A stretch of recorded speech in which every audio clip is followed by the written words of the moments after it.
Hey guys, welcome to the Out of Mana podcast. This is our 8th episode, and it's going to be kind of more laid back than what we've been doing. We have a slight announcement, and then we're also going to talk about learning to heal, especially since there's no new dungeons.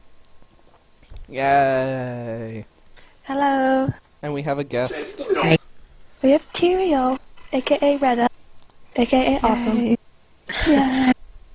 AKA Sexy Voice. Oh, snap. Tyrael, Well, something has to be sexy about me, so it may as well be my voice. Tyrael, you really do just have this really soothing voice. You say that now, but you've never actually heard me rage in a raid. I want to. I bet that would be awesome. It's gotten to the point where you have one of hell, fine. But it's gotten to the point where you have one of those voices that now whenever I read one of your posts on the forum, your voice is just in my head as I read it. I don't know if that's a good thing or a bad thing, but maybe it's good because a lot of times people think that I'm being mean when I'm really not meaning to be mean. I'm just typing what I'm thinking. Yeah. It doesn't have enough smileys on it. Yeah. Apparently, I have on good authority that I sound better when I'm sick. My boyfriend's authority. Yes. That's mean. No, his actual comment was that she sounds seductive when she's sick. Are you sick? That's the best time just to do something. Okay, now that this tangent is over. So the announcement, I guess I'll start that one. We want to involve the community, the healing community more. So what we've done is on the website that Vera will post later, and on our Facebook page, and on the various threads we have on the forums and everything, you can comment, you can leave us a post on Facebook, post on the, the most, the newest, I guess we'll call it, most recent, there's the words, for the threads on the forums, and you can give us topics, you can give us things you want to hear us talk about, anything like that, and if we choose your topic, if we choose your thing, you will have a chance to come on and guest host with us. That's exciting. I'd like to thank the lovely Vero and the lovely Joe for coming up with that idea. Yeah, yes. Because I just stream it. It's probably a trap. Everything's a trap in this game. It is. It really is. Like I said last night, yeah, the entire game is a trap. Yeah, like I mentioned, I said not just the satchel's a trap, and she said everything's a trap. The whole game is a trap. The satchel is the biggest trap of all traps. That's why I don't do any dungeons or satchels anymore. They are not worth it. I did one, and I got a tank who was in had to be barely over the item cap, or item level cap, and he could not hold aggro to anybody, including me. Like, I would hit him with Riptide, and I would have aggro from the mob. That sounds like me the other day. I think he was a monk. Obviously, he neither knows where his shuffle button is nor where his keg smash is. Or he's not hit craft and he's missing. And that reminds me, Shimiran saw it when I did I commented on it too. you know what I'm talking about, right? I did a random dungeon. When was that? Was that this morning? I think it was this morning. No, I think it was yesterday morning. Was it yesterday morning? Yeah, because I was awake. Some morning I had a monk tank in, what was it? Not in Nizal Temple. That's what it was. And the monk tank was pulling with crackling jade lightning. And then backpedaling until the stuff caught up with him. I'm like, you'd probably have better luck if you use Keg Smash. And he did start using it. But I sat there and watched him for like 5 minutes do his lightning and then literally backpedal until the stuff caught up with him. What in the world is he doing? It was, I don't know. It was pretty funny. But yeah. Yeah, just the other day I had my own tank. It was a warrior tank. And I swear that every time we would go to pull, I would pop a hot on him and immediately have aggro. And the hunter finally got to the point where he was like, okay, tank, why does the healer have aggro why does everyone have aggro? Because I made the comment, I feel like I'm healing 3 tanks. And the tank's response was, my last group was just fine. Yeah. No, we wiped on the first boss in that dungeon, and we had to kick him. And just before we kicked him, he said, "This is my off spec," and he was gone. What dungeon was that? It was the one where the second boss that takes forever because you have to actually like lay the egg or lay the bombs and the ads and all that one. Never mind. Yeah. I'm not gonna ask. That's Nizal. That's the one I got with the weird monk that pulls with crackling jade lightning. Yeah, wiping on that one just sucks. You have to do everything all over. No, not. Someone mentioned it was Gate of the Setting Sun. It wasn't actually Gate of the Setting Sun. It was the one where we actually start out in the tree and work your way up. It's Nizal. It's that and Gate of the Setting Sun are 2 of the easier instances as well, and I don't understand how a monk or a warrior wouldn't have threat. They're really good. Well, in Gate, they tend to stand in the red cloud, and we can't heal them. And no matter how many times you're telling, get out of the smoke, Get out of the smoke. Why don't you just move in here to heal me? Because if I I don't want to hump you because you suck. I am contributing to this because I've given up on asking them to move because they don't, so I just go stand in the smoke with them. I do too. Well, the problem is I've had tanks who, the entire time, they hold aggro on one target really, really well. They don't hold targets on multiple targets very well. Or anything like that. So I had one run, Gate of the Setting Sun, where aggro's all over the place, and the tank is keeping people in the smoke, and I let him die because I can't walk into the smoke to heal him, because then I can't heal everybody else. Besides, the damn Fury warrior over there is holding aggro and taking less damage than he is. That's when it's okay to sacrifice the tank. Yeah, I couldn't save that at all, because not only that, he took so much damage, and the new tanks we got in after him had mentioned flat out, this is my first tank, and I'm not really used to it, but he held threat like a champ. What I've noticed is that a lot of lower geared tanks are actually really, really good because they take the time to reforge their stats and make sure they have the right amount of hidden expertise. And then you'll get people that get LFR gear and they tank LFR and it's okay, and they think that, because 7 healers healed them through damage they shouldn't have had to take, they don't actually need to be hit capped. That's how I was when I first started tanking. Like, I was freaking out when I first started healing heroics. Or tanking heroics, sorry. Yeah, I've noticed that too. Anytime I see somebody come in and they're like, I'm new to tanking, blah, blah, blah, blah, I very, very rarely had an issue with them. It's the ones that come in. It seems like the more gear they have, the more prone they are to being an idiot. Yeah. Except Tyrael, that tank from your guild.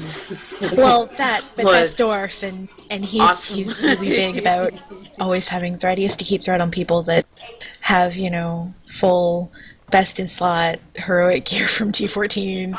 Yeah. He was awesome, and we finished that place in like minutes. Oh my god. One of my other guildies, Allie, and I did a Mogushon Palace because I forget why we needed to get her Valor, and she basically face tanked the entire instance as a Shadow Priest. Well, Awesome. I know. She was healable. Back when I was leveling my mage to raid with Joe, we had a tank leave a group in Storm Salpuri, and I started tanking because I was holding aggro better than anybody else, and Joe could heal me. Yep, it was true.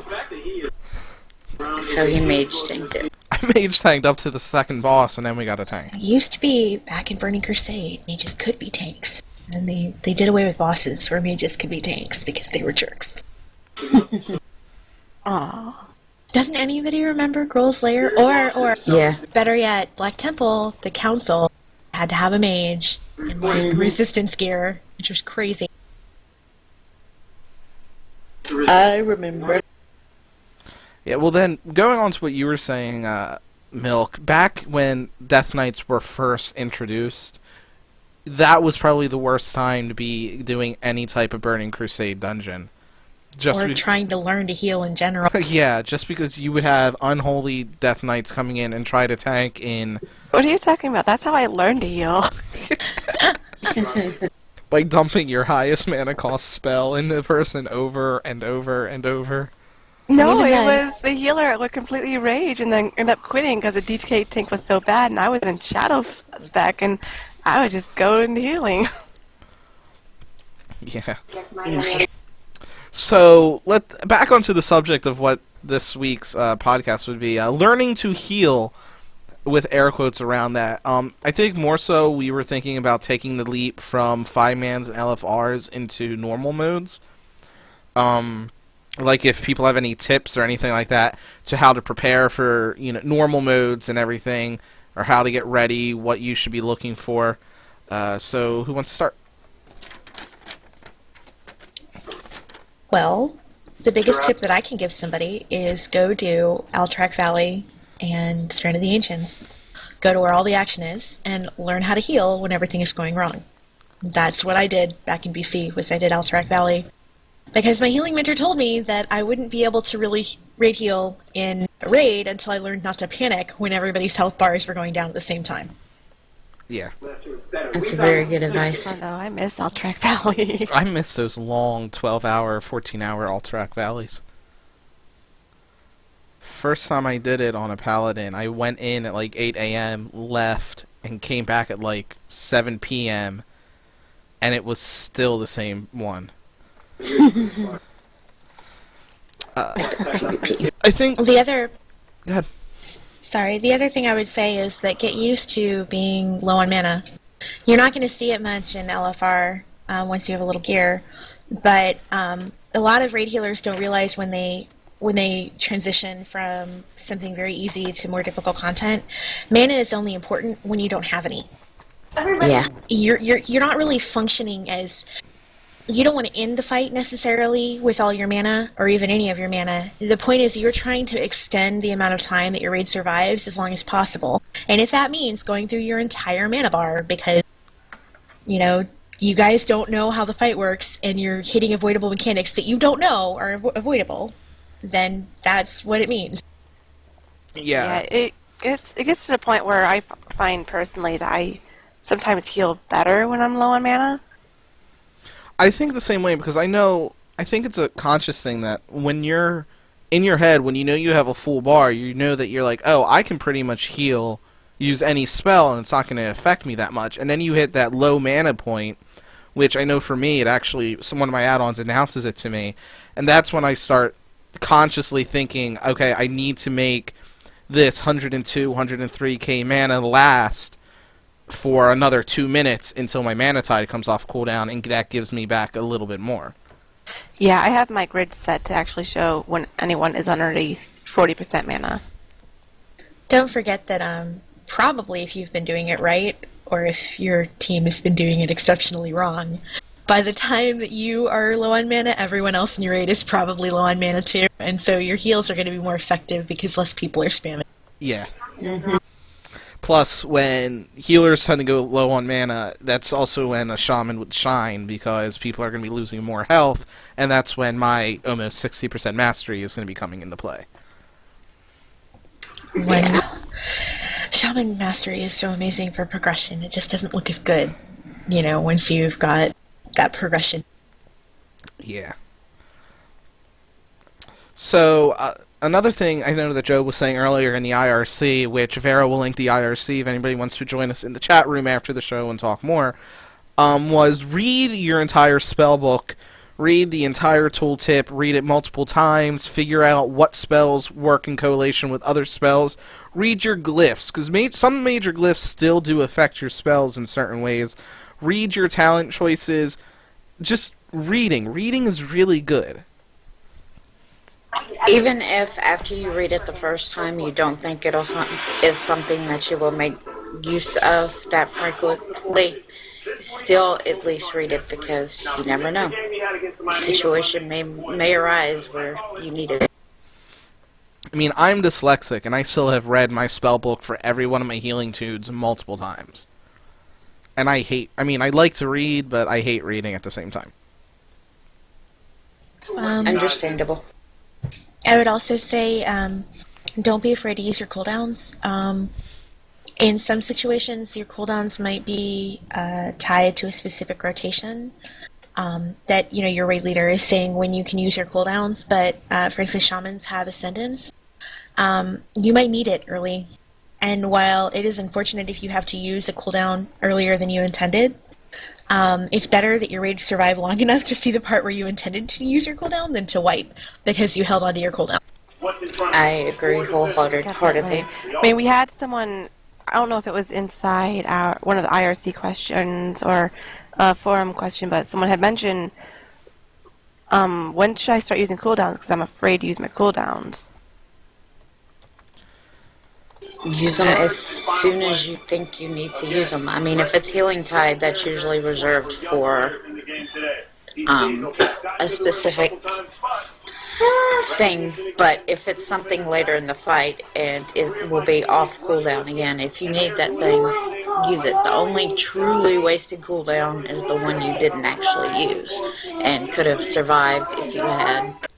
Now, mana regaining cooldowns, Innervation, I know lots of priests use their Shadow Fiend or Mindbender on cooldown at a certain point. I tend to use my Mana Tide totem a little bit later than a lot of other healers will use it, only because it gives my co-healer mana back as well. But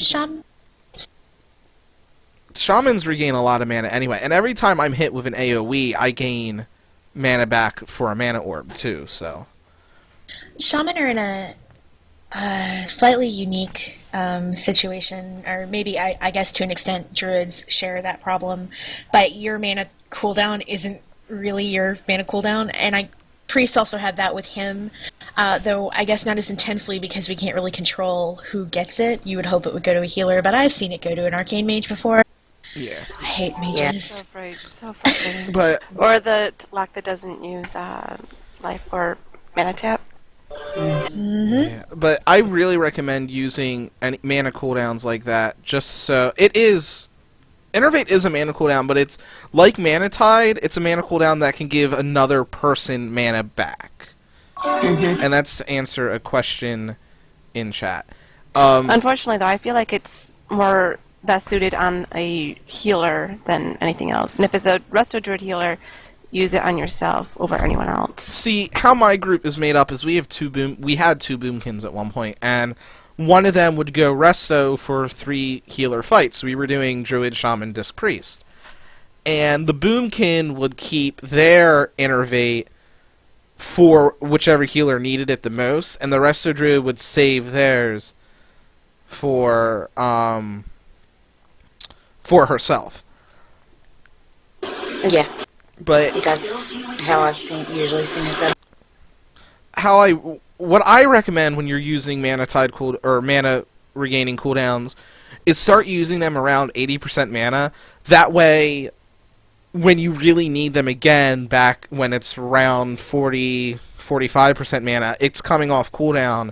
So that helps your mana bar regain just a little bit longer, which of course mana equals your raid's health, and which equals a longer encounter. Yeah. When I was healing on my shaman, not my shaman, but my druid, I was so disappointed that they changed the mana regen to other people. Well, they did that ostensibly because they didn't want it to be required to bring druids or for druids to be required to give their innervate to other people. How this translates to it being okay that shaman are sometimes brought specifically and only for Mana Tide, I don't know. Well, I know earlier I was like, I just want a raid. If it's a raid that just wants me to come for my Mana Tide, then fine. Pretty much. You're not the only person who feels that way. That's how I felt in Firelands, for sure. Yeah, that's how it was in Firelands. My guild was joking when they were doing it, but they were like, oh, we're bringing you because you have Mana Tide, that's about it. Whatever. And then in Dragon Soul, I started out healing all of them, so... Well, yes, because Dragon Soul was designed as Blizzard's, oh man, we may have messed up with Firelands. Here's an instance that makes you look really good while addressing none of your problems. So is that what Tier 16 is going to be again? Tier 16 is pretty much going to be a stacking raid. If they don't address the issues that Shaman have had since, well, pretty Ever? much since Kata. They've had them for a long time, but there was always a reason to bring them over, over if they were good. But Firelands really, really, really widened the gap between Shaman on heroic modes and because all the heroic modes in Firelands were move much more, be more spread out. Right. Nobody stand together, and that's just like the kiss of death for a And Shaman. Shamans were really good when it came to filling in buffs that you didn't have before we only had 8 buffs. Because most Shamans had a totem that you could do pretty much anything with. I know before they got rid of like the Devotion Aura and things like that, I was covering... I would cover haste for melee, I would cover the extra armor, and I would cover another buff as well. I think it was the resistance buff with Healing Stream before it became what it is in Mists. So we were able to have like Ret Aura and all of these other auras that you wouldn't normally be able to have if you didn't have a Shaman. And then they got rid of our buffing totems, and now we're pretty much in this tier. Even in LFR, I feel pretty much useless because I can't really heal with Healing Rain, and that's the bulk of a Shaman's healing all the time. But that also goes back to the fact that Shaman are too tied to Healing Rain, and they've been far too tied to Healing Rain since they introduced the spell. Yeah, and that's why I don't think they really need to make a raid where everybody needs to stack so that Healing Rain is more effective. I think they just need to do something with a Shaman's healing spells to make it so we're not so tied to Healing Rain to be an effective healer. Yes. I mean, still that would be nice. Still now, Shamans still make pretty decent tank healers if they focus on the tank. You'll run yourself home, though. Exactly. Like, you in Kata, you could still tank heal and be fairly okay if that was all you were doing. But it seems like now you just kind of and you're very sad because you have no mana. Exactly. I mean, the most I can keep up. I mean, granted, my shaman is really undergeared, so I'm not one of these shamans that have like 18k spirit. I wish I had 18k spirit on my priest too, but Spirit. I don't think anybody right? has quite that much spirit yet. Tiberia does. Yep, I looked at Tiberia his does. armory. He has 18k. What's his item level? He's probably in Throne of Thunder Heroics now? I'm sure. I mean, I just hit a 490 item level, and I'm not even breaking 10k spirit yet. His eye level is 519. But yeah, he's got several pieces from tier 14 as well that are fully upgraded. There you go. Yeah, it's just it's one of those things where you've got two classes that are completely and utterly dependent on spirit, and one of them has spread mechanics that it can cover and brings something nobody else does. The other one has mana tide totem. Oh, okay. Yeah.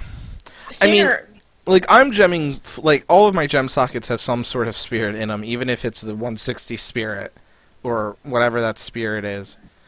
Because Shaman should be gemming full spirit pretty much right now, because of Mana Tide.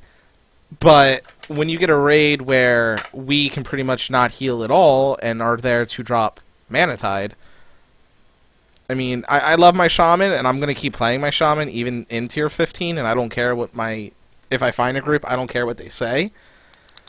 But even if I have to go Elemental to raid, Resto will still be my main spec. So it just gets to the point where Blizzard does need to do something with Shamans to make us not so heavily dependent on Healing Rain. Shaman need to bring something other than Mana Tide is basically what it comes down to, because in my entirety from tier 10, I mean not tier 10, from DS until the end of tier 14, I did not have a Shaman in my raid. We did everything without a Mana Tide, and we never had a problem. It wasn't an issue. Mana wasn't why we wiped. So there is going to come a point where I have no doubt that most groups could probably make it, even under heal it, with with no mana problems even without a shaman. And that, if the only reason why a raid is bringing a shaman is for a mana tide, that is a problem and they need to fix it. Not by nerfing mana tide. No. No, because nerfing mana tide is just going to give people even more, or shamans even more of an issue. Yes. They need to fix it in a way that makes shaman equally desirable to bringing a disc priest or a paladin or a holy priest or a druid. Holy priest? Who the heck brings holy priests? Yeah, what are these holy priests Anyone? things? Well, apparently for Tortos on Heroic, they're really nice. I'm only kidding. Our main is holy. Yeah. Milk loves holy. Holy is pretty. So, shiny. We had somebody in the Twitch chat comment on can we just go over a brief, cover briefly the state of all the healing classes right now? I think we just pretty much covered shamans pretty in depth. Holy priests are fine. Holy priests are fine. Disc priests are fine. Holy pallies are awesome. Mistweaver monks, I think, are complaining and having a few issues. Our Some Mistweaver monk is mad. He's angry, but he's still topping meters. He's still doing very, very well. It just isn't any fun. That's a fair complaint, in my opinion. Resto druids seem to be a lot stronger. The resto druids in my guild say that they're having fewer mana problems. They're still very high on the meter, so they're generally middle of the pack along with everyone. It's like a big giant, pack with the resto shaman at the bottom. They're still doing very well, and we've had at least one or two, usually two in every one of our kills, including our heroic. Nice. Yeah, it really seems that all the classes are fine to an extent. Shamans are seeing their weaknesses are pretty much being exploited in this tier. Yep. But, well, we knew it was going to happen the moment we had a high movement, high spread team. Yeah. Pretty much. I knew it halfway through tier 14 as I'm reading those fights. It was like, okay, we're stacking in that fight, stacking in that fight. Oh, I know what the next tier is going to be. No stacks. No. I think that druids definitely need some love with their mushrooms. The idea of having mushrooms that grow from overhealing is a little. I mean, it's nice that they gave them something as a bonus. It's a little bit annoying that it's encouraging. I hate it. It encourages bad play. It encourages bad play, in my opinion, and But I don't like it. Hey, they needed help. I will agree with this, and I'm glad that they're doing better. I just do not like the way they went about doing it. Yeah. The problem I see with the mushrooms is that they're very unforgiving if something crazy happens in your raid. Say, on Magira, somebody gets the ice thing, and now there's ice where your mushrooms are because some idiot ran in that direction, and you have no way to move them, and you've just lost basically everything that you had for let's say, Rampage, and you had it stacked at the stack point, some idiot ran across it, well, you're SOL. Everybody else can move, but you can't. So, I think that it would be nice if they had a way to either put all three down in one global cooldown, or if they had a way to move them in case something went, completely off the rails and they can't stand where they were going to stand. Yeah, like if it kept, because that's what I was having the problem with last week when I healed, the Twitter land tier 14 stuff. Like I would set them down in predetermined places, and then something would happen, and that place wouldn't be used anymore, and I'd be like, well, now what do I do? If I move them, they're basically useless, and I basically just wasted everything. Yeah, you should be able to pick them up and move them. Yeah, even if it reduced what they were how much they had, or you had to build up stacks again, or at least half the stacks that you had before, I don't know. But they're a giant pain in the butt. I've been trying to incorporate them into PvP, too. It does not work at all. Yeah. Even though nobody can see a giant mushroom, he's stealth. I would have to yell at my team to go jump on top of it and be like, okay, jump on the mushroom so I can heal you. Like, it's just easier not to waste the mana. Yeah, one of the only issues I have right now is it's still useless for Holy Priest to cast Holywood Sanctuary. The only time I've cast it so far is in LFR on the bridge boss when it's everyone's stacked killing those spirits. We found a good use for it. That's the only use for it. Sunday night. Oh, that trash, man. That is the worst trash in there. I love the snails, but I cannot stand those bridges. I'm terrified of heights. It's horrible. Bridge boss OP. I did the new LFR, the second Throne of Tundra LFR. As soon as the realms came back up, I was on there. My boyfriend and I queued, and we went and we did it. And we got the first 2 bosses down. I rage quit on the 3rd boss when we wiped like 15 times and had the 10 stack buff, but all that.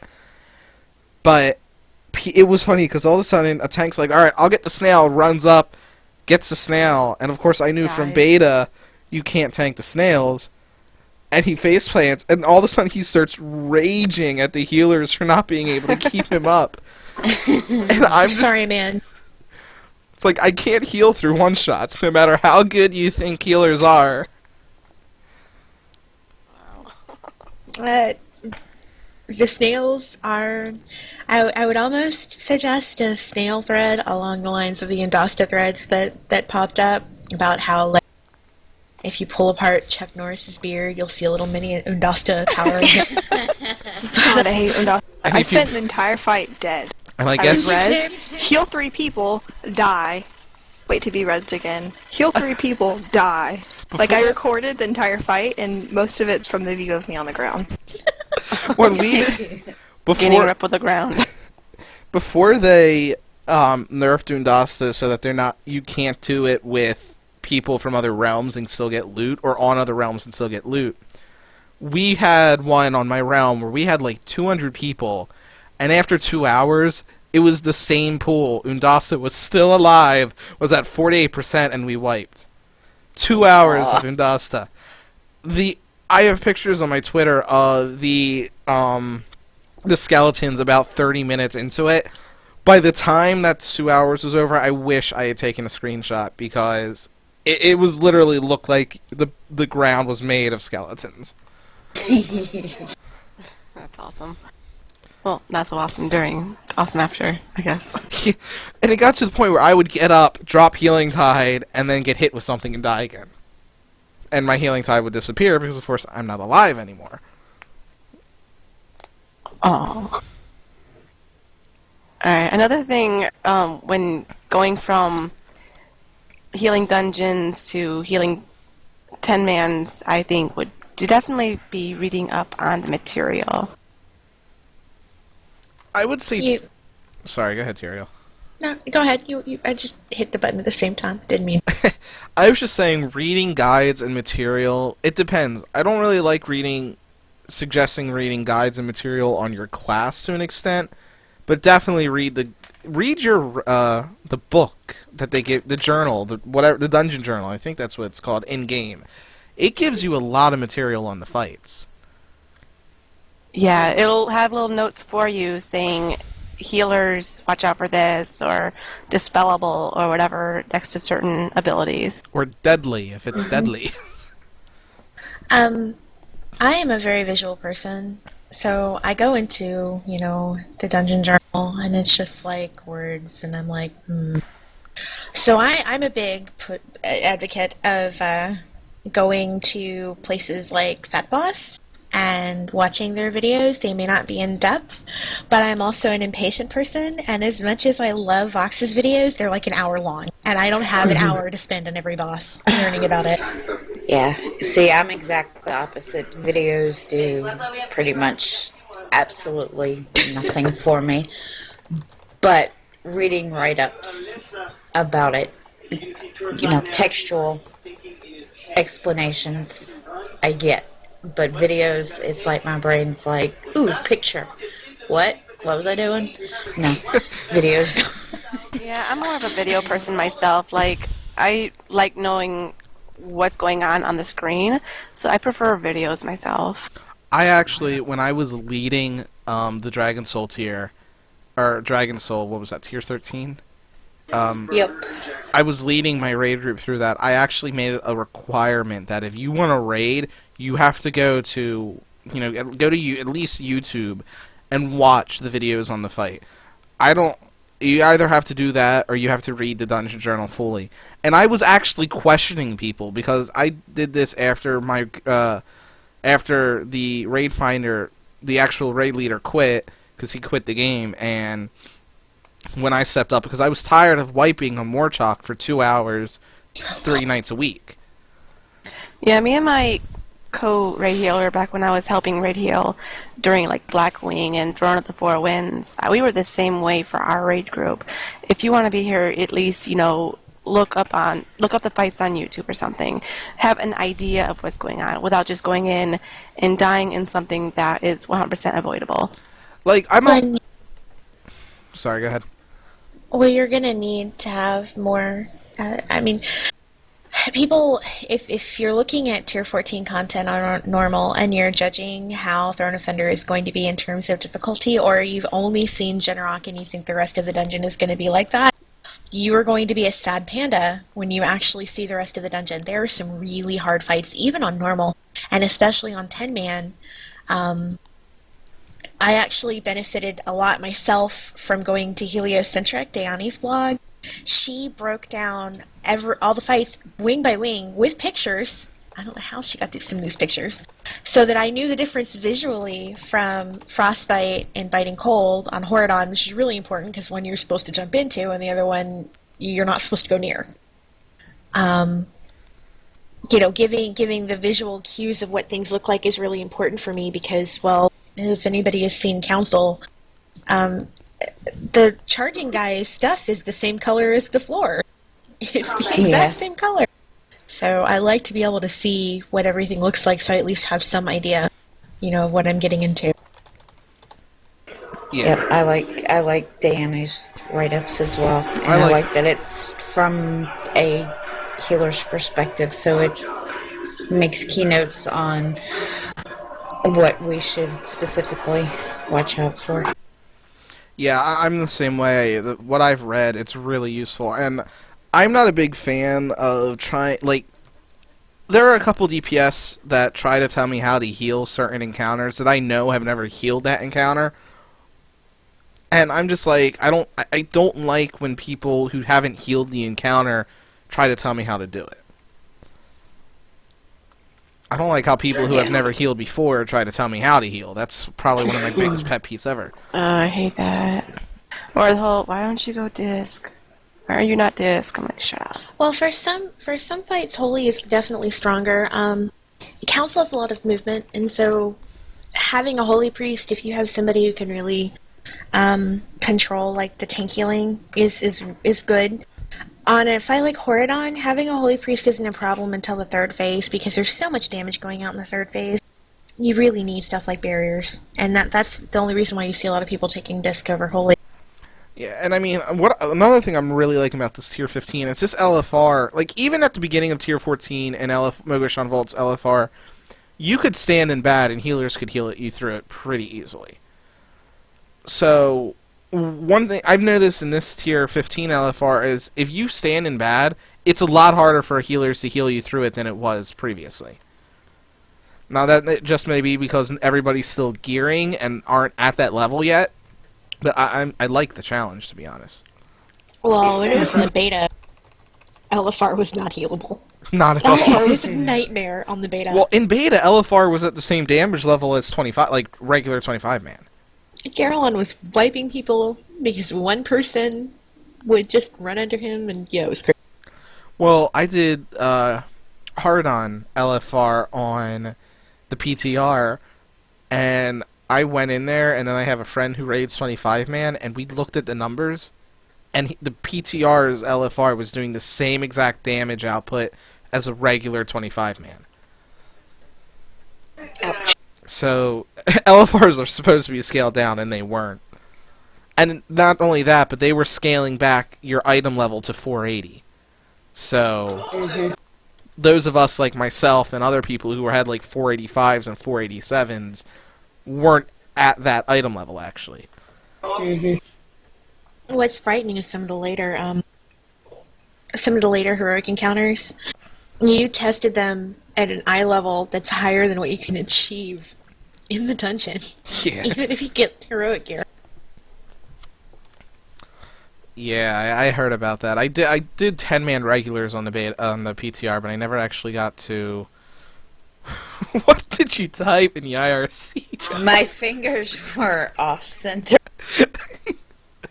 I'm sorry, I got off track. But I did 10-man regulars on the PTR, and there was just times where the scaling back really hurt you. Yeah. And so go ahead. It did, but they were, I think, trying to make sure that. My understanding of how TOT is supposed to be working is that, like, the first wing is supposed to be basically accessible for groups that were only doing normal tier 14, and then the damage is going to just basically ramp up from there on out. So it's going to be very hard if you only did heroics for you to get past a boss like Tortos. If you only did normals to get past a boss like Tortos. But, they're trying to make it seems, that they want you to run LFR, and they want you to try and get some LFR gear to have a chance on those past bosses, or start doing tier 14 heroics. It kind of feels like BC, only they didn't actually make you attuned to the damn instance, which is just odd. Yeah. Though, all in all, I'm really liking... I am really liking 5.2 when it comes to the new raid, and I'm all that. Love the new dailies. Mainly just because I was getting so burnt out doing the same dailies over and over and over again. I love the Sarek area. Sarek area. Best thing in this game is being a It's so Sarek. wonderful. Just jump everywhere. I don't like the cockroach quest because I hate bugs. The only bugs I like in this game are the Klaxi. The rest of them can go to hell. But I love being a Sarek, and I actually really like the troll area. I kind of want to move there, minus all the crazy cannibalistic trolls, of course. I just like how many rares there are. And the rares respawn so easily, and I really do like those tomes, unless you're Valor capped like I was at the end of last week. Those tomes really help you rack up Valor pretty quickly. Basically 3 daily. Yeah, it's 3 dailies, and all you're doing is killing something. Yep. It's easy peasy. I mean, even though I even like the fact that the dailies are just go kill this, go kill that. I hate dailies where it's like, bring me 5 toenails from this mob, and then none of the mobs have toenails because why would they have toenails? Well, that's like That annoys me so bad. When I first was playing Horde, and the first time I really saw this was in the Barrens, on the old Barrens, when you had a quest where you had to bring 8 zebra hooves, and bring this. So you would think, oh, I have to kill 2 zebras. They have 4 hooves each. Okay. 18 to 20 zebras later, you have 3. Yeah, exactly. Yeah. Or the skulls. In Hillsrad, there was this quest where for all of you who are cat babies, where I don't even know what to call it, but it's like this nightmare place with people buried in the ground there used to be like a little farm, and there were these Hillsbred farmers there. And you were supposed to kill them and bring their skulls back to this apothecary because, of course, he had something really important he had to do with them, and it was really good. There was something at all sketchy about this quest. Well, you were like, okay, great, because everybody's got a skull, right? No, not these farmers. You could kill 20 of them and have 2. You're like, where are the rest of the skulls? Those poor farmers. Ugh. Now they're buried in the ground being eaten by gold. Yep. Yeah, it's hilarious that you just get these quests, and they're collection quests, and you would think that everything you're collecting would have something like this. Now, unless it's an item you're trying to get off a body, like kobold candles and Goldshire, that's different. But when you're trying to get, tongues or eyeballs or things like that, some of these really creepy things that they're asking you to collect, and they don't have them? And you're just like... Fly. obviously every single bat would have a wing or two, but no. Especially when the bat's flying as you're killing it. Yes. The explanation I got was that you're damaging the wing. Well, my response to that was that they can just take the wing and be happy with it, because I don't care if it's damaged. I want my damn quest done. Exactly. I killed it with magic. Come on now. Yeah, it's not like I'm a warrior and like hacking it with a sword. I'm hitting it with magic. I killed it with Mind Blast. I damaged its mind, not its wings. Mind flayed. I didn't set it on fire. You should penalize the mage, not me. And I may just have horrible luck, and that just may be me. And I've always had it where I'll be with like groups of people, 3 or 4 people, and they would finish their quest in like 5 minutes, and I'd have 3. And finally, like 15 to 20 minutes later, I finally have enough. It just gets to this point where you're just like, I'm done with questing. That's it. Goodbye. But going back to the dailies, the current dailies, if you can get a group together, it's probably so much easier. Like Shami, his boyfriend, and I all group together to do dailies, and it's just, it's fun and hilarious and fast. The only thing I would caution you about is that if you're on a different server from the person that you're doing the dailies with, you will get different quests. We're not. As I found out today. Oh yeah, we're all the same. Oh yeah. Well, I knew you guys were, but if you're grouping cross realm, you will get different dailies. As I found out when I helped my friend out today, because he's super undergeared, and I was like, I can't leave you to do these dailies by yourself. Why? Only we had completely different ones. Why would you think the Grey Lions were a bad quest? I mean, they're only making you look for things that are the same color as the background. God, I rage about that quest. That stupid Grave Guardian thing, you gotta click the dumb grave stone thing. In the background is everything there is freaking gray. You can't see them. You don't go up there. Like, this is a little trick I found out. You go into the tombs where, like, the summon, you know, like the Haru or Hara or whatever that sounds like a girl's name but isn't a girl's name. You go down there. There are grave guardians all over those little tombs, and they're much easier to spot if you're if you're down there. And plus, people don't know that they're there, so they don't look for them there. So you don't have to fight everybody for the stupid thing. I can't stand looking for them in the graveyard. Another place to always look is I always check around the stairs leading up into the grave areas. Yeah, I look there, but they're really hard to see in the background areas. 80 billion people there doing dailies at the same time, and I snatched them up. I found them easily today because I had to stuck the lightning ritual thingy, and there were a bunch of them in there. That's so also I've got them there. The best place to do the mummy quest, where you have to burn the mummies, because everybody's doing them upstairs, and there are tons of them in the tombs, and that's where I always do it because it's easier. Yeah. Hello, Winnie. Hi. Another girl to be. I feel sorely outnumbered. Should be 5 girls to 1 guy. Oh, you have an honorary JJ. You're a healer. Did you guys see that conversation that was happening in the IRC earlier? Somebody was like, I automatically assume that all healers are either girls or gay. Really? Because all the other healers... Never mind. Not gonna go there. Maybe they need to tell you something. Come on, Tira Hill. Let's think about this now. Oddly enough, in the IRC, I think the guys outnumber the girls. I think they do. Just a little. Except most in here. Of them are not gay. Yeah. A lot of them are very not gay. Certainly hope not. Very not gay, aren't we sure? Missed. Missed. Well, yeah, okay. We'll go with very not gay then. Anyway. You guys should have Mist on your Facebook like I do. It's an adventure. Oh, I don't know about that. I love Mist. But yeah. Can we go back to our topic of transitioning then? Well, I'm curious what people like, what problems people have when they go in, from.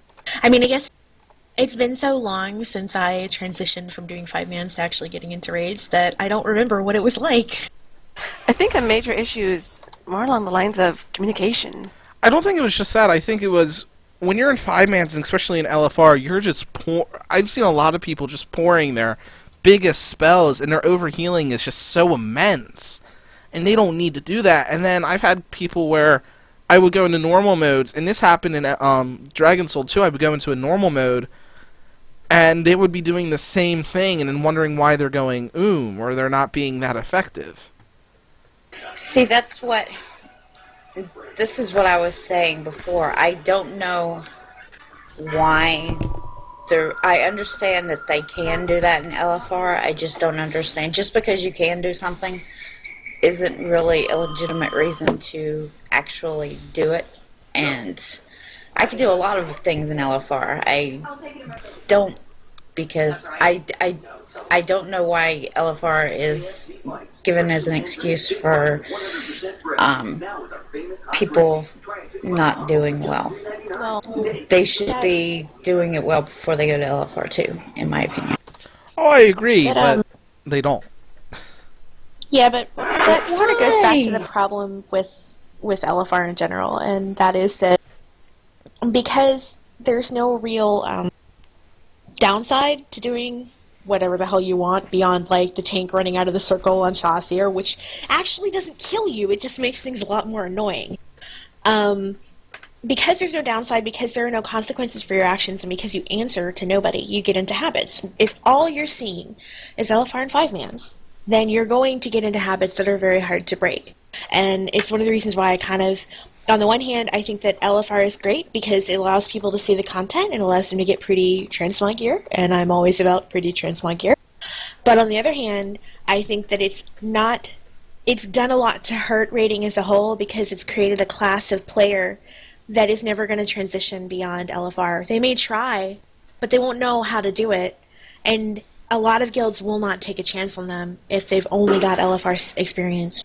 I get that, but how is the advent of LFR making people worse players than what we were before? We all transitioned up to normal mode rating, and I don't know why people are seemingly more predisposed to being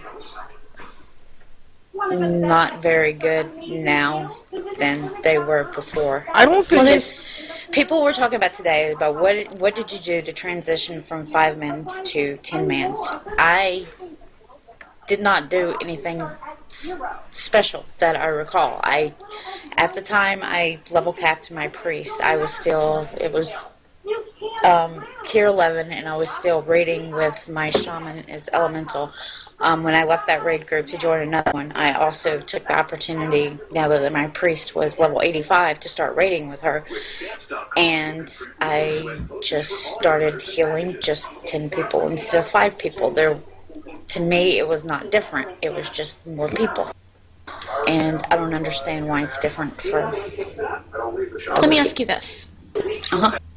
When you started raiding 5-mans, did you have Dungeon Finder? No. Okay. So when you started raiding 5-mans, you were pugging with somebody from your server. Mm-hmm. And that's how I started too. And back when you pugged with people from your server, there was one very important thing that everyone kept in mind. If you did bad, or you were an asshat, or you caused trouble, or you didn't do your job, you would never get into another pug again. You would get blacklisted. You would get a reputation, and people would not invite you to go. Even as a healer, I mean, you might have it a little bit easier because there were just simply not enough healers. There've never been enough healers. But you still would get a reputation. They would take somebody over you. Now, you're just randomly sewn into a dungeon finder. You get through it because it has to be dumbed down because the people that are in there have nothing beyond valor points to encourage them to get to the end of the dungeon. They can be as shirkish, they can be as mean, as trollish as they want to be, and there's really no punishment for them other than having to re-queue again. That's true. And I know you're right, but to me, it wasn't so much the reputation thing that was my driving factor. It was not wanting to be bad. And that it was a bigger motivator. And I don't think that motivation is necessarily gone now. I just don't understand why that's not a motivating factor. Why are people okay with not performing well? It doesn't make How do you sense to me. know? How do you know when you're an LFR if you haven't performed well? The only thing you have Okay, is, that's fair. I mean, the only thing you have is like meters, and meters in LFR are basically whoever can snipe the fastest. And That's true. I mean, you can have tanks that don't even stand in the freaking yellow circle on Shot of Fear, or who don't know. Literally, I don't know what this guy was doing. We had Don't know how to tank Hordon. No clue. What's the cooldown? I did a Terrace of Endless Spring LFR where we actually only had 2 healers on Sulong, and we still managed to end the fight by healing it to full instead of killing it. Now, whether that was because DPS was just bad or myself and the other healer healing Sulong were just doing really well, I don't know. But it gets to a point where I just think that the Dungeon Finder and the LFR have just created this other breed of WoW players. Like, you have the hardcore raiders, like Mist. I think like Tyrael. I don't know if you would count yourself like that or not. I'm spending a lot of time on the game right now, but I'm not sure I can count myself as a hardcore raider just yet. But you have people that are She's hardcore working raiders, like Mist. Like, we all know Mist is a hardcore raider. Yes. It's a given. And then you have casual players like myself, like, well, I don't, like myself, like Joe, and people like that. We play a lot for the social aspect. We like to raid, but it's not our driving factor in the game. You have like the PvPers, that's their driving factor. But now you have this other breed of player that they're not social, they're not playing to raid, they're not playing to do PvP, they're playing for rewards. And that's it. They're not like these... They're playing for gear. Right, they're not like the people that I know... who have played for forever. Like, I first logged in and created my first tune the day after WoW was first launched. And that's only because I had to let it install. But I've been playing for that amount of time, and just seeing the transition of people who actually played and put effort into the game, to learn the game, to raid, to do all these stuff, to now where where a lot of people, I'm not going to say everybody, but more than the average amount of people on WoW are all about me, I want the gear, I want this, I'm better than you, so I should be rewarded for it. Which, in my opinion, that's one of the places where WoW has really gone downhill. I think I would agree with that. I think also that things like looking for dungeon and looking for raid, like, they serve a purpose and they're important. There are servers where there just aren't enough people to get a pug together, even like a 5-man pug. But yep. The bad thing is that they've kind of allowed guilds to stop mentoring their players. When I started playing, I played a hunter, and I didn't know anything. I did not know anything about the game. I didn't know there were forums. I didn't know you could change your UI. I was a noob. I didn't know anything. And they actually took the time to teach me how to manage my pet in a 5-man. They taught me how to trap pull, because we didn't have trap launcher back then. We were walking uphill both ways in the snow.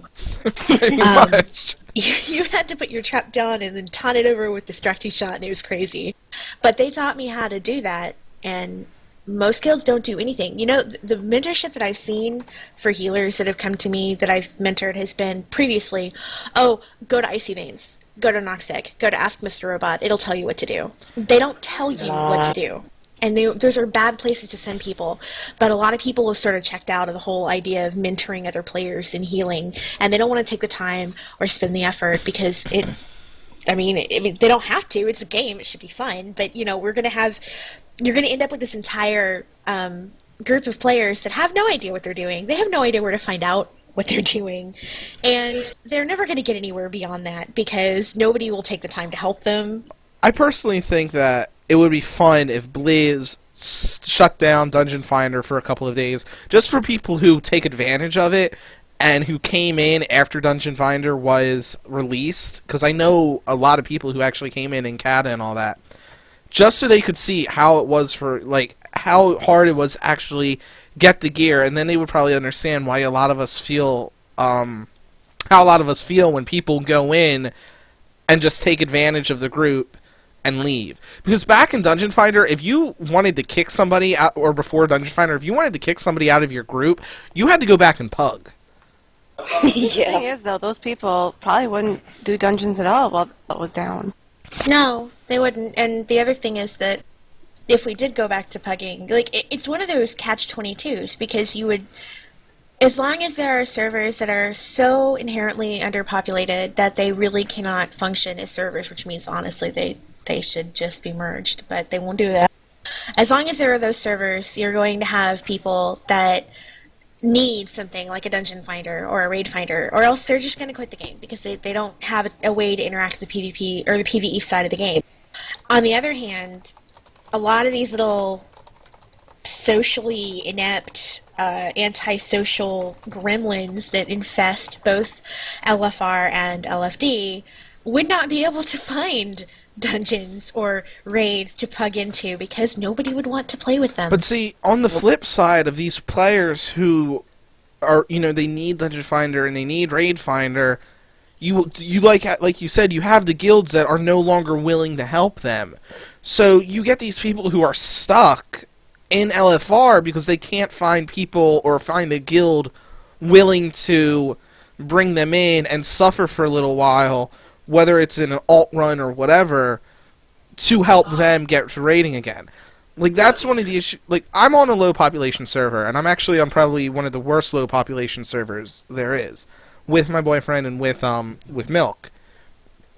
And I know myself and my boyfriend, we're actually really, I mean, I'm not going to say we're the greatest raid healers out there, but we're decent, and we learn fights very, very quickly.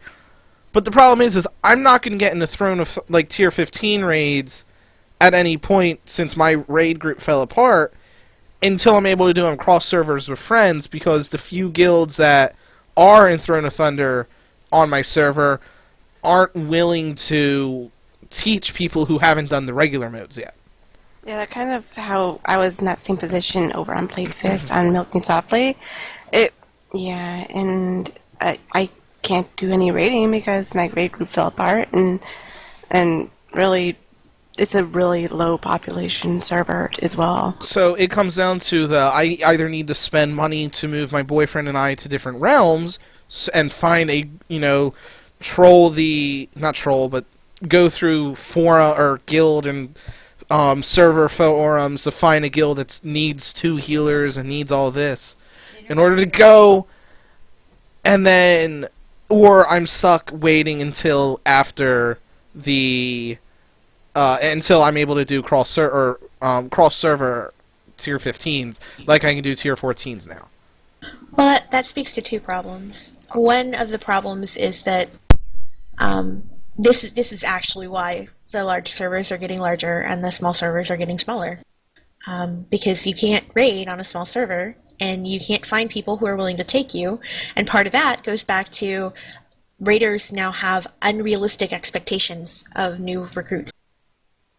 They expect them to be completely experienced in normal modes and completely decked out in epics. And that simply is not going to happen if you're picking up somebody that is just starting raiding. It doesn't mean that they may not be, gear can be replaced, but a lot of people are viewing gear as the requirement. Yeah, that always pissed me off when people were recruiting people. Like, you need the gear to get into raid, but you can't raid until you have the gear. Catch-22. Something I was talking to someone about earlier, and I would say her name except I can't pronounce it, is she's trying to get into a raiding guild, and guilds, all she's done is LFR, and people obviously aren't looking to recruit people that have just done LFR. Since the tier 14 raids are cross server, open raid is a good idea just to get the experience with the fights, and also set up a World of Logs account so you can get logs of yourself, so you have something that you can show guilds that you're applying to, rather than just saying, I know I haven't done this stuff, but I'm really, really good. You can actually show them, to a certain extent, what you're capable of. So, yeah. do that.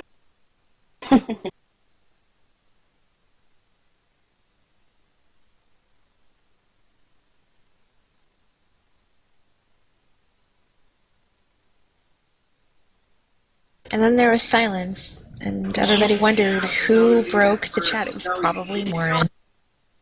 It was me. I did. No, Open Raid is great. Open Raid is fantastic. I've done a bunch of achievements through Open Raid. It's how I got my Dragon Slayer title. Because my guild was never going, not with our warrior. No, we were never going to get it. So my friend took me along, and we got that, and we got the Feat of Strength just before it got removed. So, I mean, that... It is a really, really great organization. I know so many people that run it, and they're pretty good people, so it's definitely worth checking out. It's openraid.us, and yeah, it's pretty big now. Yes, it is. They even had Affinity on it. Really?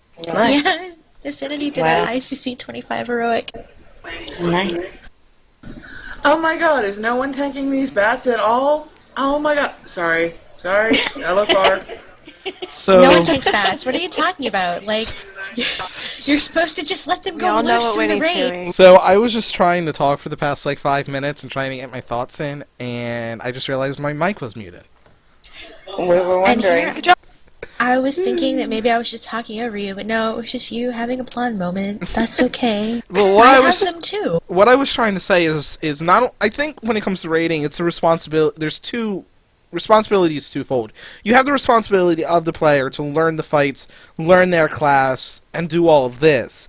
But it's also a responsibility of your guild to help teach people, or your grade group to help teach people who haven't done the raids yet, and to bear with them. And going on with the, I'm better, I'm elite, I deserve the gear, I shouldn't have to deal with anybody who doesn't know how to do it, that's the same mentality that I really don't like. Even when I was raiding hardcore in Burning Crusade and in Lich King and at the beginning of Cataclysm, I was always the type of person where I wouldn't mind wiping for a little while if somebody is still learning the fight. I had an issue with wiping multiple nights in a row, but if it was once or twice, maybe 3 times, and we wipe because this person is still learning and they're still trying to get the hang of it, and then all of a sudden, you know, they're getting the hang of it, and you can tell they're improving and they're putting the effort into improving their gear and everything, I don't mind raiding with them. Like, if you have low DPS, I can fix that.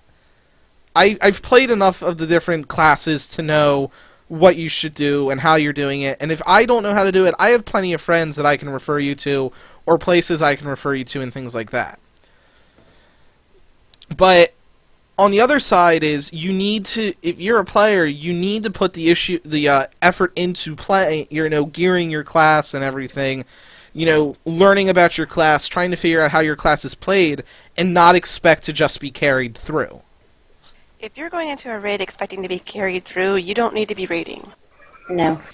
As long as people are putting up a legitimate effort, I'm okay with it. It's people that, excuse me, but people that half-ass it drive me insane. And that doesn't necessarily mean I expect people to do 80 bajillion DPS. Obviously, I don't, but I want people to at least try. And some people don't, and that frustrates me. Oh, I did not mean to be hitting my push-to-talk key. Like, I may be one of those 1 in a million people, or one of the lower 5% of players that have played for so long that that's my mindset. And I think that would be one of the reasons why at times I don't get along with Miss, because he can be, and when you're listening to this, Miss, I'm not meaning to be offensive or anything. I am. He knows. But he can be very elitist, especially in some of the conversations we've had on the IRC. But he can... You have to corner him. Yeah, but he can be very an elitist and an asshole. He's a really good guy, and if you ask him for help, a lot of times he's willing to help, and Winnie just left. Yeah, he is a really good guy. And he's a cool guy, but he has this mindset at times where he doesn't want to deal with people who don't have the exact same mindset as him. And he is stubborn as a mule, is what it comes down to. Exactly, Yep. and I think that's why we butt heads a lot, because I'm just as stubborn, and I'm not going to give up my opinions just because you don't agree with them. You don't have to. He does. You can He'll tell him he'll just make fun of you for but it's okay because I make it's fun of missed. him too, so we go Yeah. back and forth.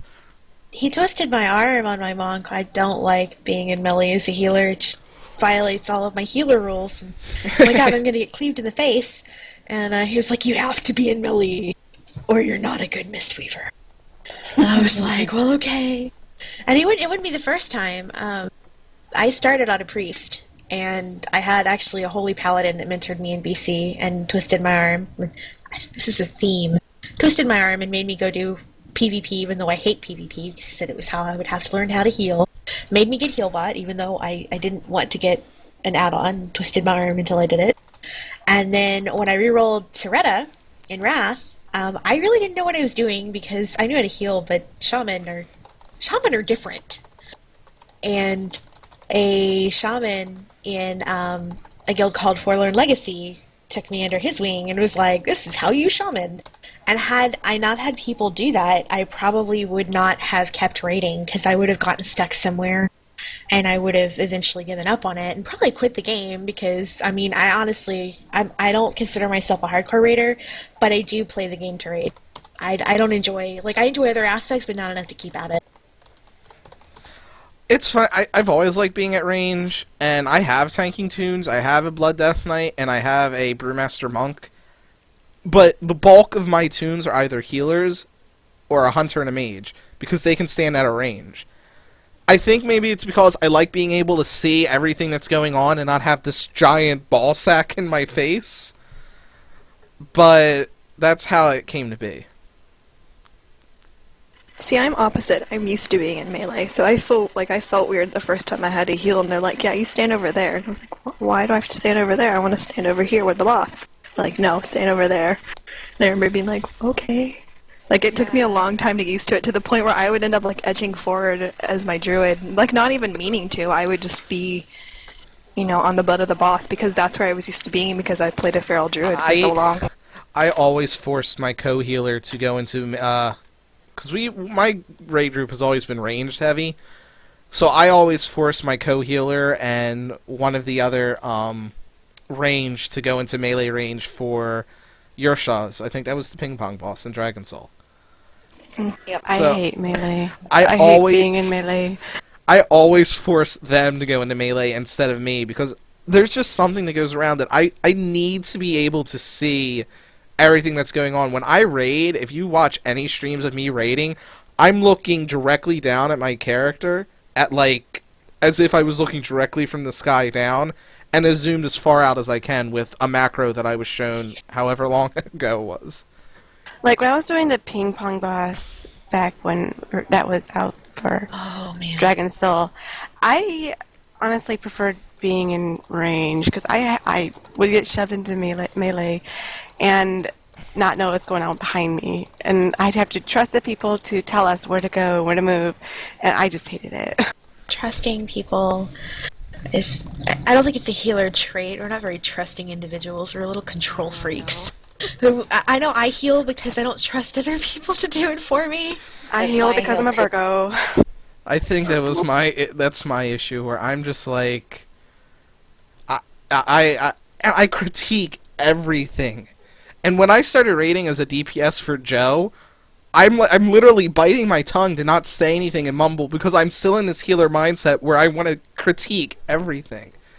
And I think it even slipped once or twice. Oh, Lord. And I'm still sorry about that, Joe. It got to the point where the tank that they normally had calling out stone guards didn't make one night, and the other tank, I think it was Tony? Yes, he never bothered to learn why he taunted. He just taunted when he was told to taunt. So when our main tank was out and he was main tanking, basically every explosion we ate. And yeah, not fun. It got to the point where I died, and I'm started calling him as I'm dead, and we wipe, and the next thing as we're rezzing out of Joe's mouth is, "Hey Chris, you want to call out the taunts?"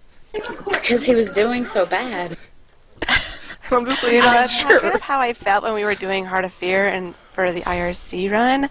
I was dead so often, and I felt so bad. My It was hatred fine. of Millie. Sorry. Go ahead. My hatred of Millie was actually cemented by Heroic and Uberak on 25 Man. We worked on that for like 2 months in my guild, and that was probably like, I've never been so close to just saying fuck it and leaving a raid as I was during that. It was I hated that fight so much. And on at least a few attempts, our holy paladins were running with this glyph that let them, basically, it made their Righteous Fury reduce their damage. Or maybe it was a talent, I forget what it was. But they were running with Righteous, our holy paladins were running with Righteous Fury on because they were trying to reduce the damage they were taking so that a noob would not heal as much in the last phase, right? On several occasions, they produced so much aggro because we were all being awarded threat for how much a noob was healing and for how much our tanks and the raid were healing. They accrued so much threat on the ads turned and killed them. Like, pulled off of the tanks and killed the holy paladins, and I forever have been terrified of melee. I just am convinced that they're just gonna, take a pot shot at me and I'm gonna die because it would happen. Welcome back, Winnie, for one. Well, you see, my cat, and there was unplugging, and I'm too a cat owner, so I completely understand that issue. Cats Your are cat- also a trap. In fact, I actually Yes, they missed. I actually missed a lot of what Tyrael said after my rant because I had to throw my cat out of the room, and that's why my mic was muted. See how Because I was actually saying things along the lines of, "Why are you trying to walk on my keyboard when I'm trying to do a podcast? Get out of my room."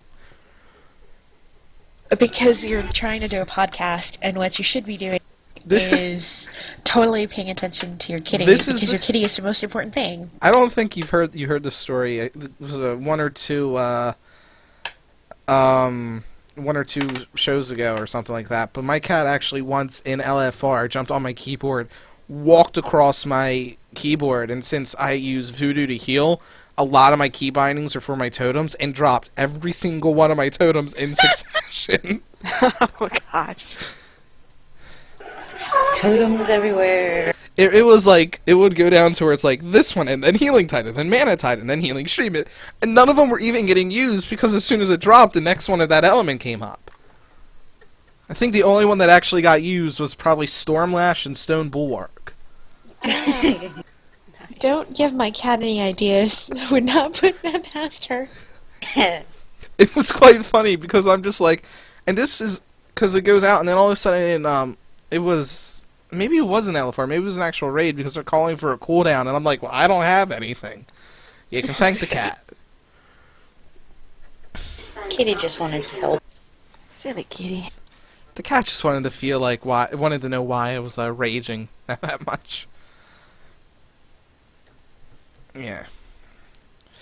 For those people asking, Mist isn't benched. He just has really bad allergies, and because it's going into spring, like myself, we're gonna be getting really, really blah. I'm actually holed up inside my house because it's really, the pollen level was really high today. So if I go outside, have you had any pollen storms yet? I can walk outside and like hit my bush and actually see the cloud of pollen come off of it. You don't And enjoy then being start surrounded by dying trees. because, right, Mist and we don't have the item level to defeat the pollen boss yet. That's the end level. That's the end boss of whatever raid we're in right now. So he's not benched. He's sick. Hopefully he'll be back at some point. We all love you, Miss, because you are probably, yeah, you're just missed. We have to. He's a cuddly ball of nails. Yeah, The reason I that's a wasn't in good the last one because I was sick last week. I still have a cough. I'm Are you still guys sick. passing it around over Mumble? Am I gonna get sick now? I'm sick from the Nay. pneumonia that I had like a month and a half ago. That's how long it's taking for me to actually get rid of it entirely. I infest you all with the plague. Thank your girl. But Mist will hopefully be back in a future episode, and then you can all hear him rant and sigh again. I think... But I actually think... Yeah, I'm not even going to say that on live.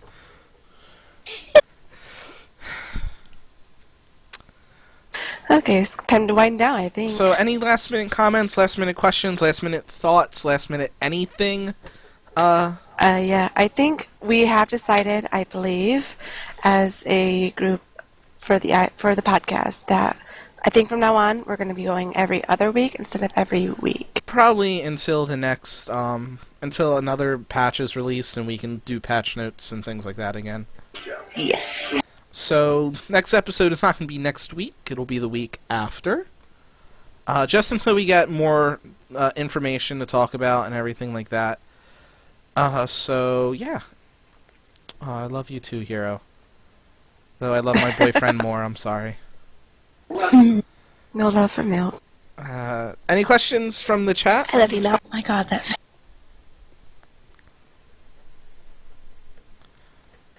Okay, I guess no questions. They're thinking. Look, they're thinking. Okay, I see. Any questions to anyone in I particular? love how Any of someone... us? This comment's actually from the Twitch chat. Yeah, you sound like a very stubborn person, Shami Ren, but I like you. I do not deny I am an extremely stubborn person. No one loves Genmo. So, someone from the IRC wants to know our favorite colors. So, my favorite color is green. My favorite color is green as well. So, who was it that doesn't know Winnie's favorite color? 'Cause I don't know what his favorite color. Please tell. pink! It's pink! Oh my god, it's pink! Milk's favorite color is actually purple. My favorite color is red, even though I'm exiled to Blue Land right now. I think, Joe, you said it was green. green too, right? Yep. Oh, yeah. There's a lot... I know a lot of people whose favorite color is green. I like several I like colors. forest green. No, hunter green. Sorry, hunter green. Yeah, I like the hunter's green too. Pink I actually... is best color. End of story. Pink is the worst color in the world. My second favorite color is actually black, because that's what I wear mostly for my out-of-house job. Yeah, mine would probably go purple, then hunter green, then blue, then black. Any other questions while we sit here and wait? We got 7 more minutes of an episode. Let's fill it with questions. Yes, any question. If you have a question for anyone in particular or anyone specific. Why is the sky blue? Because the grass is green. No, it's like the air particles just reflect blue the best. We need Old Wolf here to European or explain American swallow? astrophysics. American. I have no idea.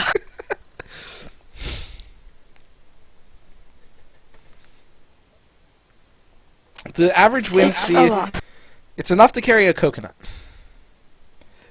Vera, Enough what's to your carry a opinion? coconut. Vera, what's your opinion on mushrooms on resto-droids and how they work currently? I am glad that they decided to fix them because I think they work better than what they were working as. But having to use 4 clicks of the mouse to use them, and then if they end up not being in a convenient place that you thought was convenient beforehand, you're basically shit out of luck because you have to remove them, and basically you just lost one of your cooldowns. So I think they still need to work. Yes. Like if you could, like we always said earlier, like if you could glyph something, you can move them after you replace them down, even if they did less healing, I would be fine with that. It kind of feels a little bit like the light spring. Like if you have to move away from light spring, it's screwed. You can't use it. Okay, so next one. How much heals could a Mistweaver chuck if a Mistweaver could chuck heals? A lot. Trick question. Do aliens exist? I think he means aliens. We can't be the only ones. Yes, aliens exist. They just haven't been here because why would they? We suck. If they're intelligent enough to make spaceships, I'm sure they have somewhere better to go than to watch stupid humans. There's a reason why I live in a fantasy world, because I don't want to deal with real life half the time. Any other questions? Aliens Carrie? made Winnie's UI. What? Beautiful. I heard that. Hey, why is no one taking the bats again? Oh, damn it. They don't know what they're doing, and they also don't know what to do with the turtles. And, oh my god, why is he breathing? And everybody's dying because he's breathing, because we didn't read the dungeon journal. We don't know how to tank that. I'm sorry, I'm bitter. And there's tonight's rant. Tyrael, we'd like to thank you because you did the rant of the podcast tonight. Let's give her a round of applause, everybody. Round of applause. Round of applause. Yay! Oh my god! Get it off! Get it off! If they ever do a snail boss, that will be epic as hell. Gastropod, snail boss, oh my god. But everybody would just die because all you can do is run away. Yeah, there are LFR people who still don't understand the whole don't stand behind or in front of Haradon when he's doing double strike. They also don't understand, like, hey guys, don't stand in the venom pools. Hey guys, interrupt the effusions. Hey guys, maybe we shouldn't stand next to this mob that's hitting me and I should run away. Hey guys, maybe we should go kill the eggs on the platforms and all the other birds. Hey guys, maybe we should kill the ads that are spawning? Hey guys, can we not bathe in sand traps and try to kiss frost orbs? Thank you. Hey guys, can you just not suck? That would work. Basically, yes. Hey guys, no I'm gonna go reason ahead and not to have fun. suck. You can suck and still get loot, so why shouldn't you? Hey Tanks, can you not stand so far apart that I can't heal either of you? Hey Tanks, when we tell you to face Magira's heads away from the raid, can you do that? Rot armor is for the entire raid. Everyone should have it. I had, the first time we did that, the boss kept the frozen head pointed to the entire raid, and the entire raid got stunned. Except for the few of us who were smart enough to move away from them. Yeah, I think my favorite was when I dispelled somebody with cinders on them after, like, waiting and waiting and waiting. It was just not gonna, they were just gonna keep stacking. Pulls under and they, yeah.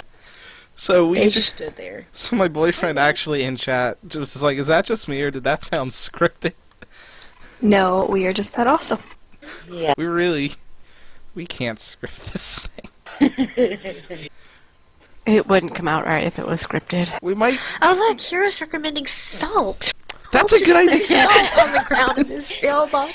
So the snail boss. boss, you have to pick up the salt and then sprinkle it on And top of it. if you put out a pie tin full of beer, they'll get thirsty and climb in and get drunk and drown. That's what my grandma says. So, really, we should have the brewmasters tank them, because the brewmasters have beer, and it will get them drunk, and they'll drown. And then we salt them Exactly. to eat later. Cake smash them No, all the way there. Ritual sacrifice. They dissolve if you put salt on them.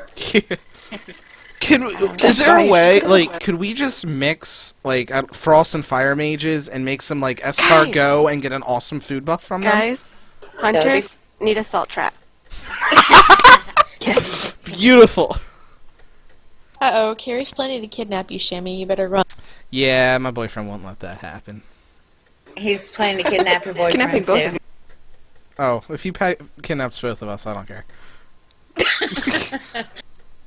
Oh, Justin, or Hero, or whatever your name is. What happens if you go to Jikun's platform and you still have the gastropods chasing you? I'm just really curious, because we've never tried. You just run, and they just stand there staring at you, like, evilly. No, it'd be better. It would be better if, like, they flew through the air like that time that I bugged out a quest at the Peak of Serenity and got chased around, like, on my summit by this guy. I remember you posting Yes. that. You're like, I think I bugged this. escaped. No, wait, he's still here. He's spinning, crane kicking through the air to come kill me. Oh my god. Help.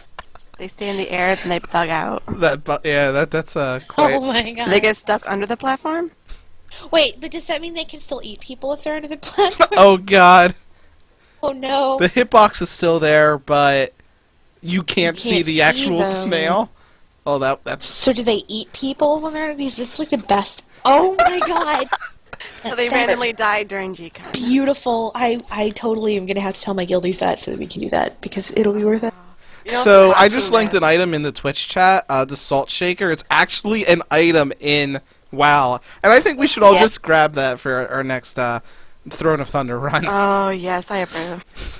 I probably still have one to worker from when you actually had to cure the rugged hide. Yeah, I think I have one too. It was expensive because you had to get thorium and nobody had thorium and oh my god. Back when thorium was actually hard to find. You could only make like 1 salt a day. Yeah.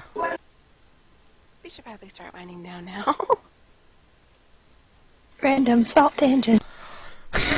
So I think that's it for tonight, guys. We're gonna reiterate that we did from the start of the show because we've had a lot more people at the end.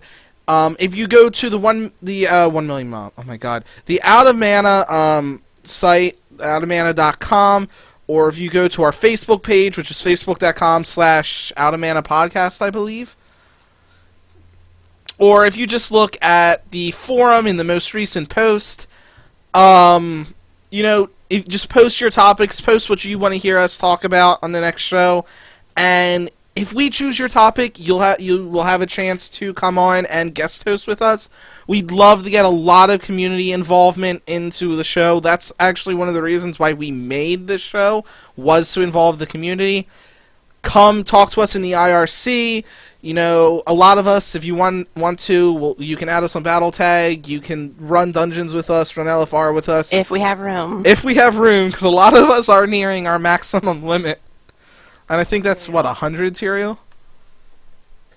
It's 100, and I'm perpetually at 100. I think I have like Yeah, I'm at 30. 91. I think I have like 30-some slots left. But I yeah, have 9 slots. Who wants them? you know, you can come in the All the IRC. Come in the IRC. Give us your battle tags. You can message us battle tags on here. We'd love to get community involvement. That's what we're about. That's one of the reasons why we're starting to involve people more. And anything else that we should mention before we go offline? Yes. And remember, guys, real healers stack dodge. Yes. And Satchel's a trap. Satchel's always a trap. The And game's a trap. expertise. May Yes. the loot be ever in your favor. LFR's a trap. The game's a trap. So I think that's it, guys. And Have a good night. Night, everyone. thanks for tuning in. And we'll see everybody in 2 weeks, unless you want to Drink add milk. us to things, and we can do things later. Probably at some point. Really? Some point we might add things. But yeah, bye. Bye.